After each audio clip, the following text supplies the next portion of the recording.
finish our dinner, but we would like to preserve avocados. That's why Sister Yanti and Grace is making ice cream.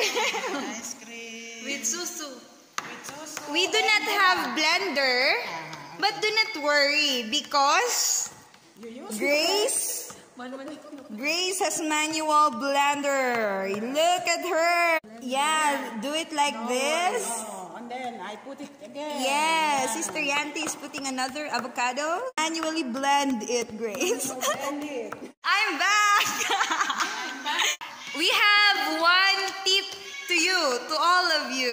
If you have avocados at home and you have to be creative in eating it, that's why we will teach you how to make an avocado ice cream. First, you have to get avocados, of course.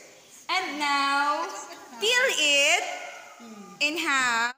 Get the meat of the fruit and then blend it. If you have blender, blend it. If you do not have, manually blend it. That one. And then, put milk. Yes, milk. Susu. Susu in Bahasa. Milk. This one. We recommend dancow. Dancow. And then that's better. Yeah. And then sugar. Gula in gula chocolate. No, that's gula puti. Gula puti. That white one. Sugar. Oh, look at Grace. Yes, go Grace. Go Grace. Woohoo. Later, we will see the outcome of the avocado ice cream. Okay, bye-bye. One way. Here it is, everyone. That's already avocados with milk. That's how you look at it. The texture of it, it is like green with white. And now we will add sugar.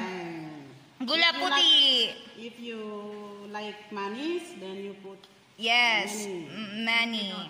If you don't. Banyak gula. What do you feel now? Are you happy that you're manually blending it? Oh, very good.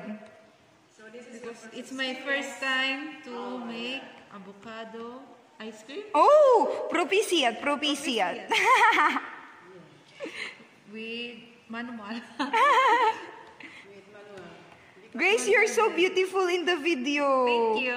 Oh. Beda na. Beda.